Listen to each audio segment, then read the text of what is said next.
Thorn had been played by a dead man, and now the dead man's ghost was standing before him in the form of a weary old farmer. "You son of a bitch," Thorn hissed, his voice a venomous whisper. The veneer of calm control shattered completely, revealing the violent killer beneath. He was clever to the last. Without another word, his hand blurred into motion, whipping the heavy Colt from its holster. The click of the hammer being pulled back was a deafening sound in the morning quiet, but Thorn had made two fatal errors. He had underestimated the dead man he'd betrayed, and he had completely forgotten the living animal he'd ignored. Before the pistol could level on Silas's chest, Shadow launched himself through the air. It was not a bark or a warning. It was a silent, black and tan projectile of focused fury. He hit Thorn low, in the legs, with the full force of his 70-pound body. The impact was staggering. Thorn roared in pain and surprise, stumbling backward, his balance lost on the uneven, root-torn ground. The gun went off with a deafening blast, but the shot went wild, tearing a chunk of bark from the fallen cottonwood and screaming off into the woods. For a month, Silas Croft's dog barked at the gnarled cottonwood by the creek. The old farmer, whose bones ached with the memory of Shiloh and whose soul craved the silence he'd earned, first thought it was just a coyote. But this was different. This wasn't the sharp, territorial yapping aimed at a fleeting scent on the wind. This was a deep, guttural, and desperate summons, a sound that seemed to claw its way from the very soul of his dog, Shadow. Every night, as twilight bled across the vast Wyoming sky and painted the plains in hues of bruised purple and dying orange, the ritual would begin.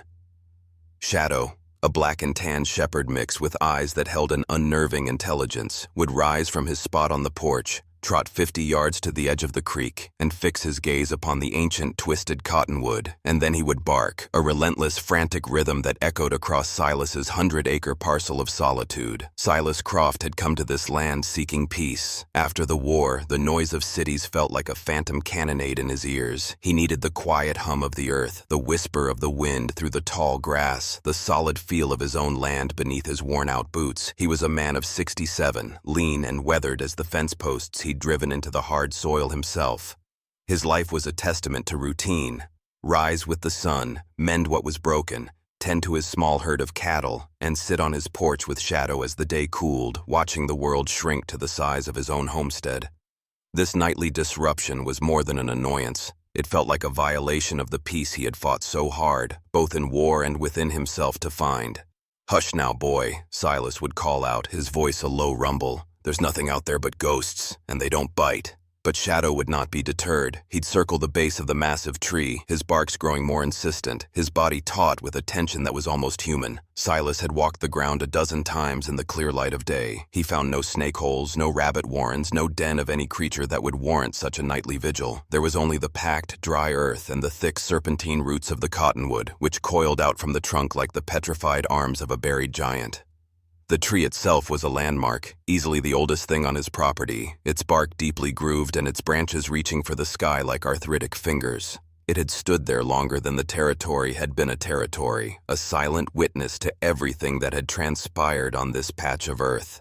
After another week of sleepless nights, with the dogs barking starting to sound like a warning bell in his dreams, Silas knew he had to do something more. His supplies were running low anyway. He hitched his old mare to the buckboard, the familiar creak of the leather and wood a comforting sound in the crisp morning air. Shadow whined, wanting to come, but Silas pointed a stern finger at the porch. "You stay. Guard the place. But for the love of all that's holy, leave that tree be."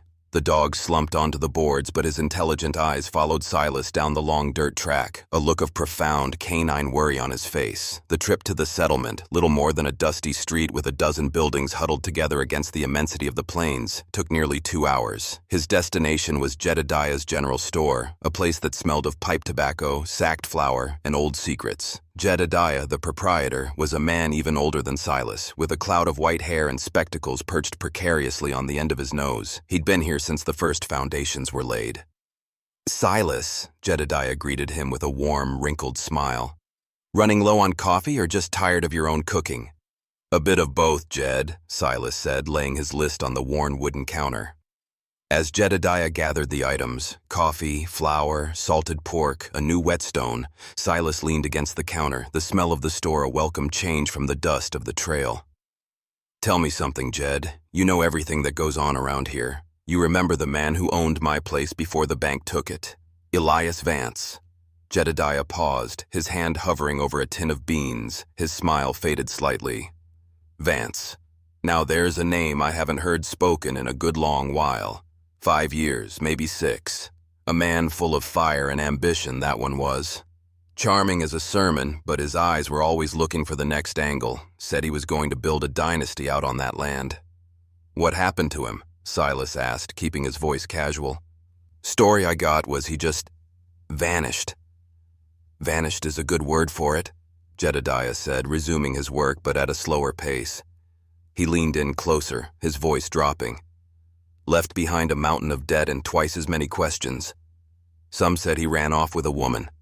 Others whispered he got mixed up in something heavy, something to do with the railroad speculators or land grants. He flew too close to the sun, Silas. A man like that, he either ends up a senator or in a shallow grave. With Vance, nobody ever found out which. Jedediah slid a heavy bag of coffee beans across the counter. He looked Silas straight in the eye, his gaze sharp and serious. Why the sudden interest in a ghost? Silas hesitated, feeling foolish. It's my dog, he finally admitted. For a month straight, every single night he barks at that old cottonwood down by the creek. Barks like the devil himself is climbing out of the roots. I've found nothing there. A strange look passed over Jedediah's face, a flicker of something that looked like recognition, or perhaps fear. He polished his spectacles with a corner of his apron, taking a long moment before he spoke again. That tree. Vance was proud of that tree. Called it the heart of the property. Said it held the history of the land. He pushed the spectacles back onto his nose and leaned even closer, his voice barely a whisper. Listen to me, Silas. You're a good man, a quiet man. You've earned your peace. Some roots are best left in the ground. On that particular piece of land especially.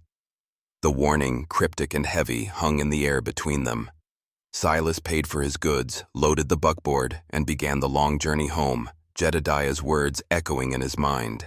The wind seemed to carry the whisper, best left in the ground. When he arrived back at his farm, the sun was low, casting long, menacing shadows. And there was Shadow, not on the porch but already at his post by the creek, standing sentinel before the great cottonwood, his body rigid, waiting for the coming darkness.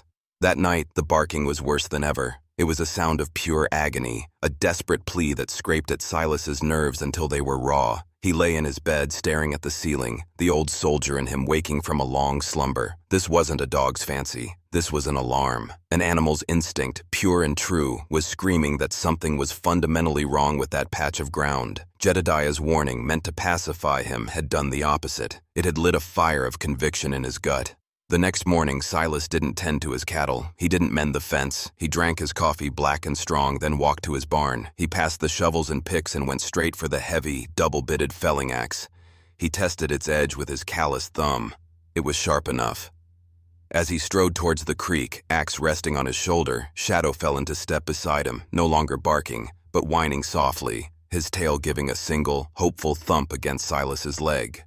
It was as if the dog knew his message had finally been understood. Standing before the cottonwood, Silas felt a pang of regret. To cut down something so ancient, so majestic, felt like a sacrilege.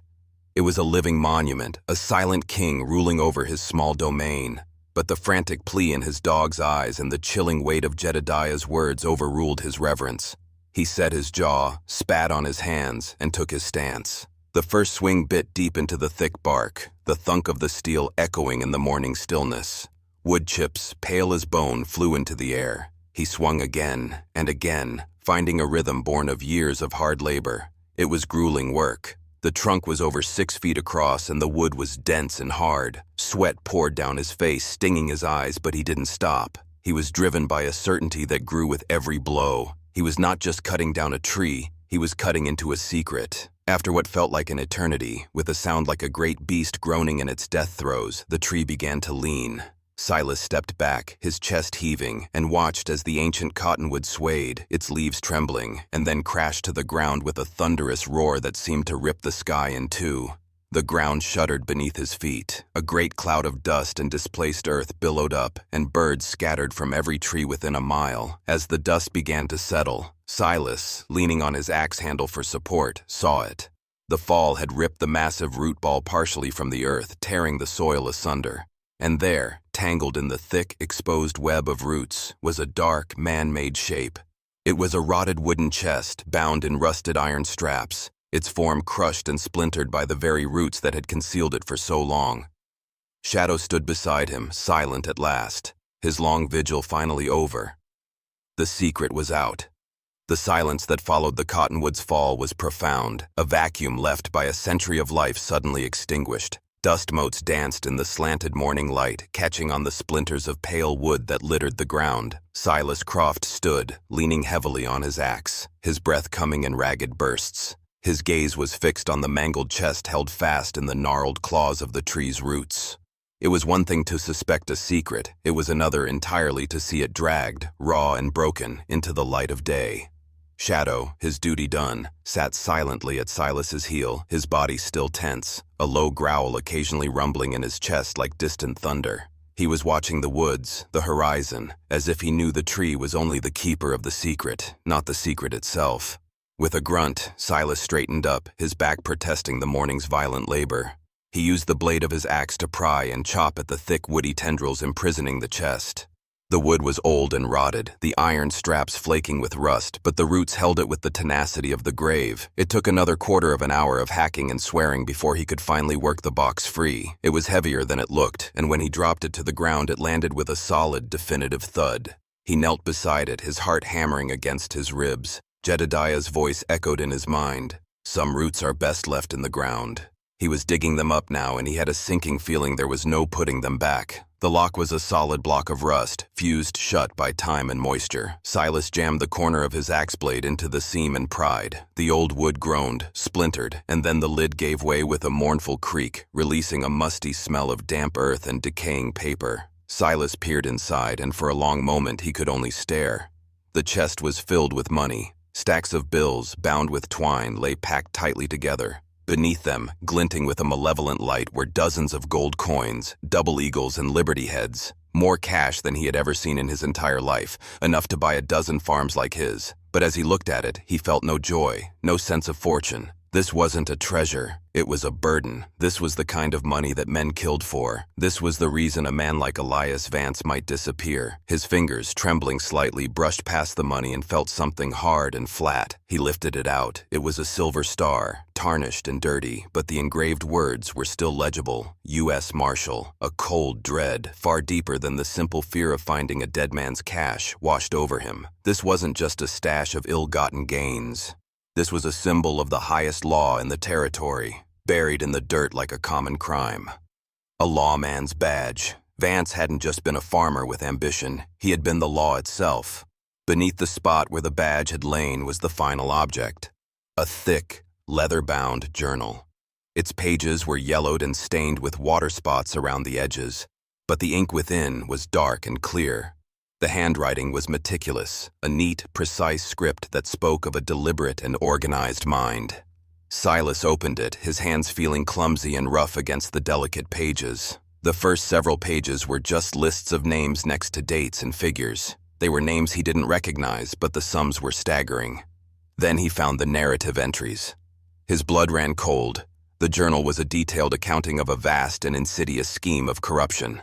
Elias Vance, using the power and authority of his badge, had been running a massive extortion ring.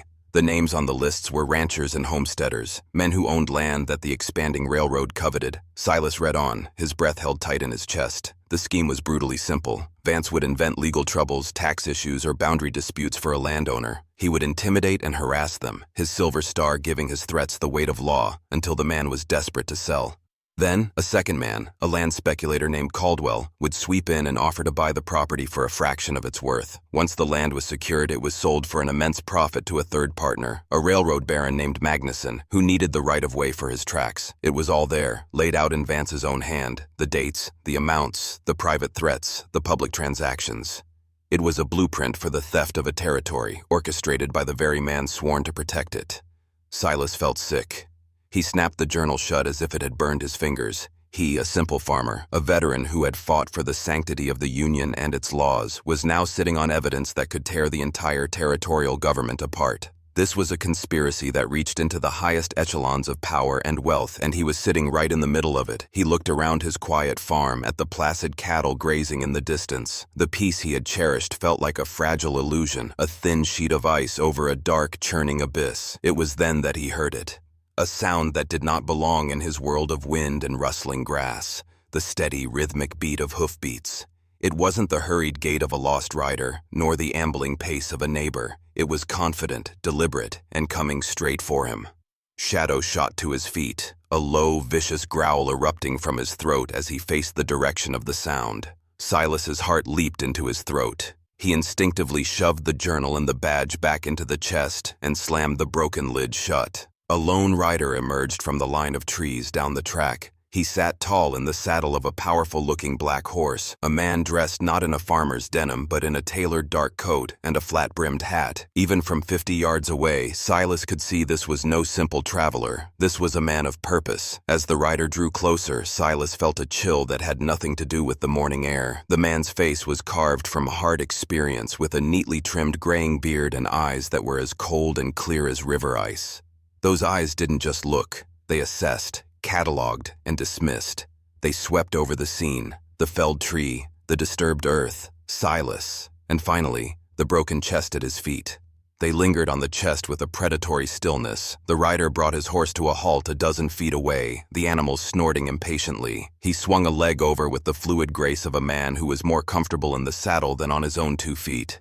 "That's a fine mess you've made," the man said. His voice was calm, cultured even, but carried an undertone of steel. "Quite the morning's work. I'll trouble you for the box you found in it." It wasn't a request. It was an order wrapped in the thin cloth of civility. Silas's hand tightened on the handle of his axe. Shadow moved to stand between him and the newcomer, his hackles raised, his teeth bared in a silent snarl.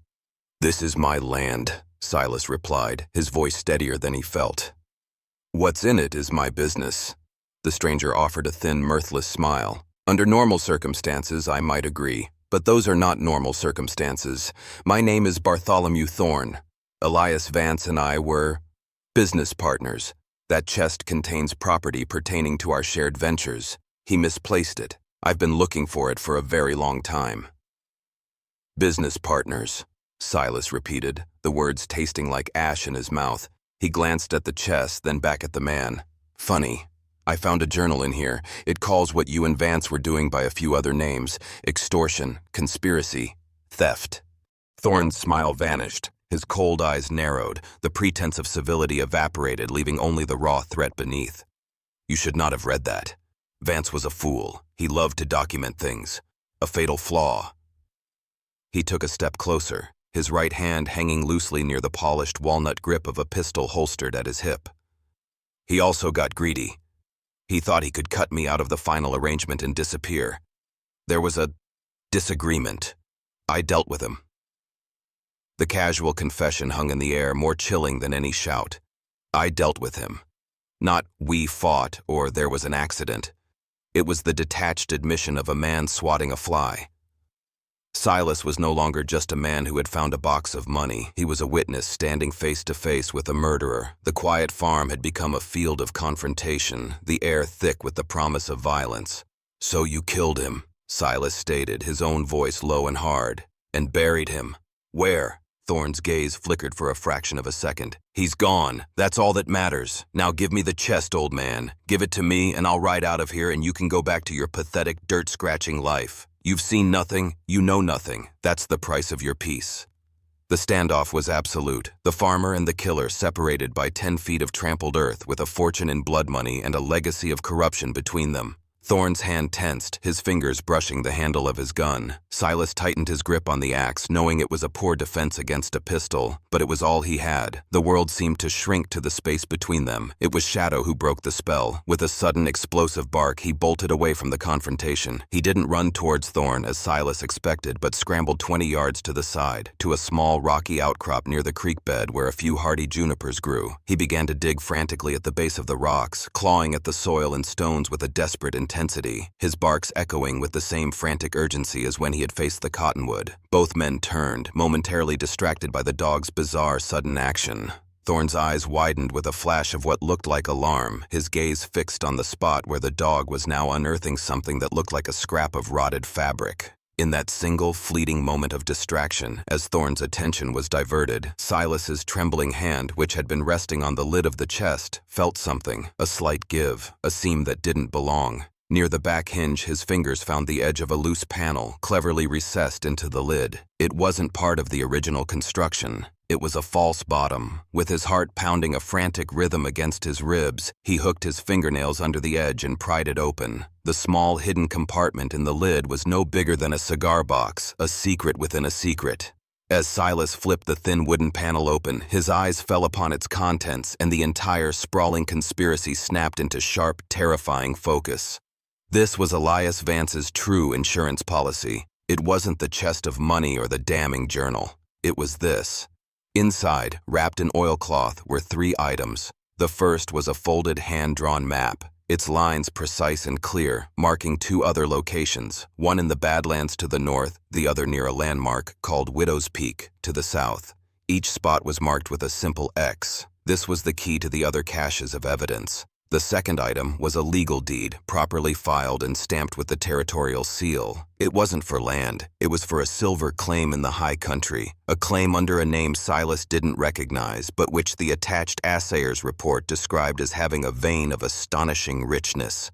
This was the prize, the ultimate goal of the entire scheme. The final item was a single sheet of paper, a letter, written not in Vance's neat, meticulous script, but in a desperate, jagged scrawl. It was a confession and a final damning indictment. If this is being read, I am dead at the hands of Bartholomew Thorn, it began. The letter laid everything bare. Thorn had never been a true partner. He was the orchestrator, the spider at the center of the web.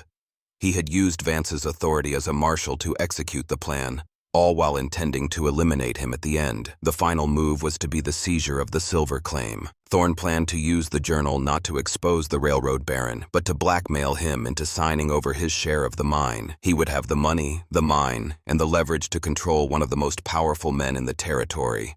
Vance, in his final days, had understood the depth of the betrayal. He thinks the journal is my only weapon, the letter concluded. The fool. The real proof lies with the map. He will kill me for the chest, but he will be haunted by what he cannot find. Silas looked up from the letter, the full, chilling weight of the truth settling upon him. He met Thorn's eyes just as the man's attention snapped back from the frantically digging dog. The look of alarm on Thorn's face curdled into one of pure rage as he saw the open compartment and the papers in Silas's hand. He had been played by a dead man, and now the dead man's ghost was standing before him in the form of a weary old farmer. "You son of a bitch," Thorn hissed, his voice a venomous whisper. The veneer of calm control shattered completely, revealing the violent killer beneath. He was clever to the last. Without another word, his hand blurred into motion, whipping the heavy Colt from its holster. The click of the hammer being pulled back was a deafening sound in the morning quiet. But Thorn had made 2 fatal errors. He had underestimated the dead man he'd betrayed, and he had completely forgotten the living animal he'd ignored.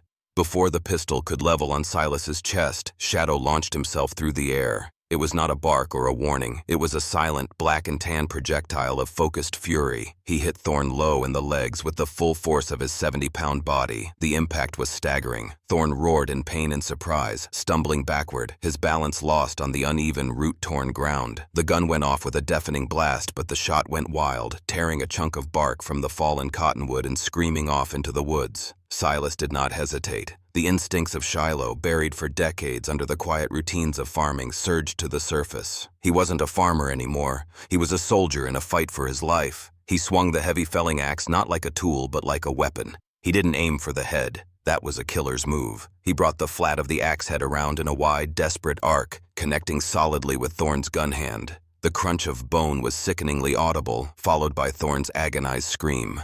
The Colt spun through the air, landing uselessly in a patch of tall grass several feet away. Thorn collapsed to his knees, clutching his mangled wrist, his face a mask of white-hot agony and disbelief. Shadow stood over him, growling, a menacing guard ready to strike again. Silas advanced, the axe held ready, his chest heaving not from exertion, but from the violent surge of adrenaline. He was shaking, but his eyes were clear and hard. He looked down at the man who had brought murder and corruption to his doorstep, a man now broken and disarmed at his feet. In that moment, he held all the power. He could end it. One more swing of the axe, and Thorn's reign of terror would be over. The world would be a better place for it. The thought was a dark, seductive whisper in his mind. It would be so easy. It would be justice. But as he looked down at the cowering man, Silas saw the reflection of a choice. To kill Thorn now would be to become him, to answer violence with violence, to let the sins of this land stain his own soul. He had not survived a war against his countrymen to become a simple murderer in the quiet of his own farm.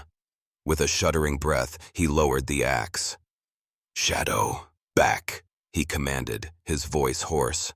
The dog whined, reluctant to abandon his post, but obeyed, backing away a few steps, though his menacing growl never ceased. Thorn struggled to his feet, cradling his shattered wrist, his face pale with pain and hatred. "You should have killed me, old man," he spat, venom dripping from every word. "You have no idea what you've just started." "Oh, I think I do," Silas said, his voice regaining its strength. "I know exactly how it's going to end." He reached into his pocket and pulled out the folded map and the deed. He held them up for Thorn to see. "You were looking for the insurance policy. Here it is. 2 more chests, filled with copies of that journal and sworn affidavits from Vance, and the deed to the silver mine that you killed him for." Thorn's face went slack. The fight drained out of him, replaced by the hollow look of complete and utter defeat.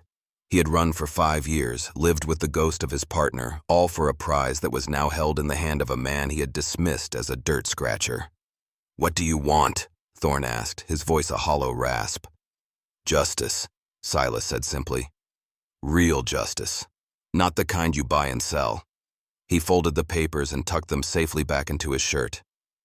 "Here's what you're going to do. You're going to get on your horse, and you're going to ride to the territorial capital. You will walk into the marshal's office, and you will confess.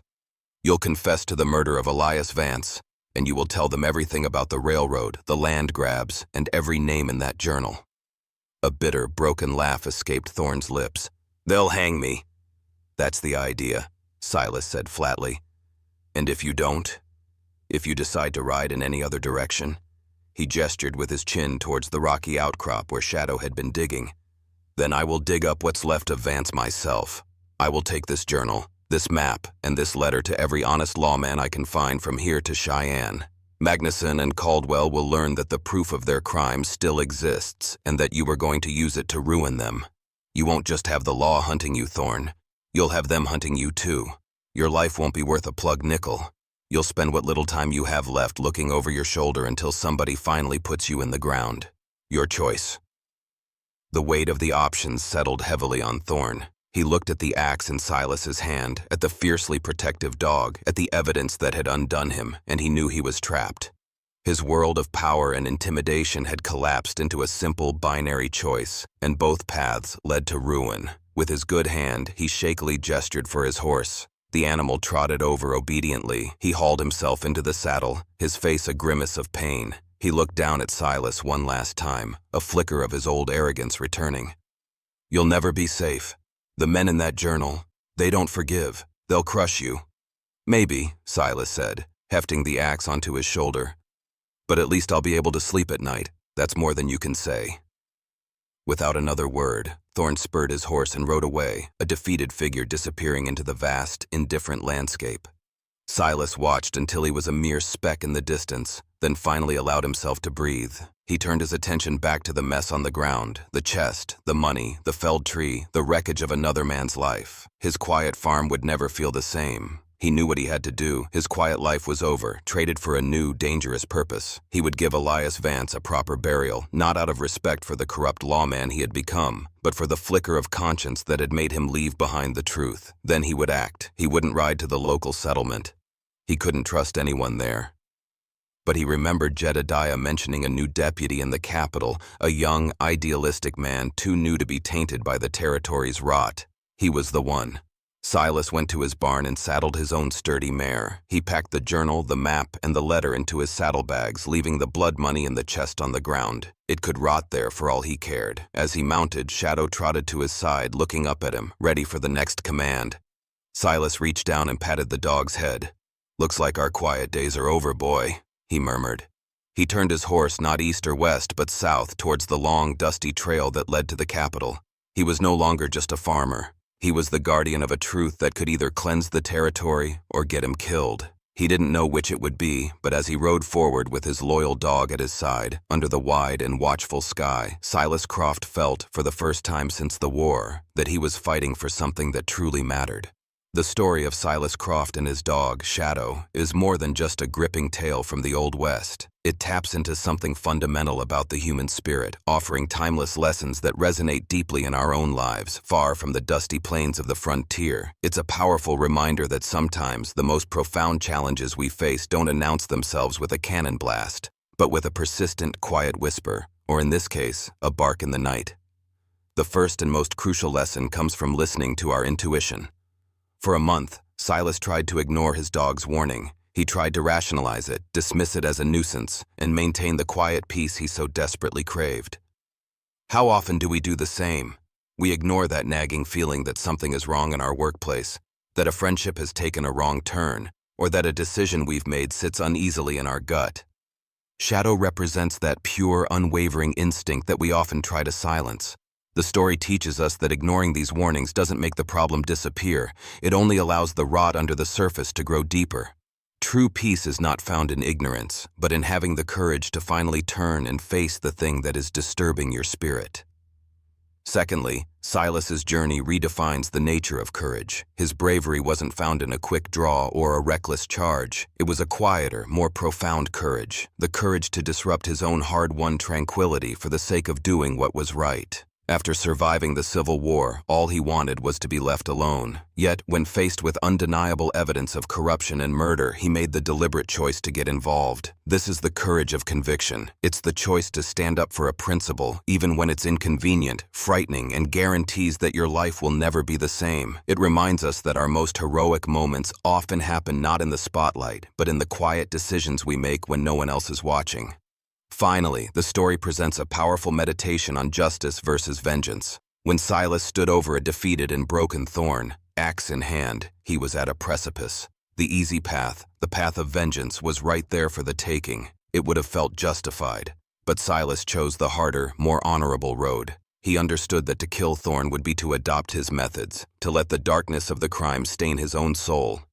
He chose to put his faith in a system, however flawed, and to become an agent of true justice, not personal retribution.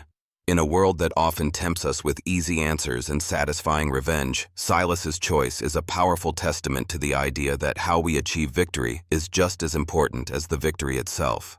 It's a lesson in integrity, reminding us that true strength lies not in our power to destroy our enemies, but in our power to rise above them.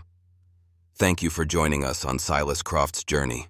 A story like this reminds us that heroes are often found in the quietest places, and that true character is forged in the choices we make when faced with a difficult truth. If this tale of courage and conviction resonated with you, please consider giving it a like and sharing it with someone who appreciates a classic story of the American spirit. For more tales from the untamed frontier that explore the heart of justice and integrity, make sure you subscribe to our channel and ring that notification bell so you never miss a new story. And now we want to hear from you. Leave a comment below and tell us, what would you have done in Silas's shoes? Faced with Thorn's evil, would you have sought justice, or would the temptation of vengeance have been too strong? We read every comment and look forward to hearing your thoughts. Until next time, stay safe and stand for what's right.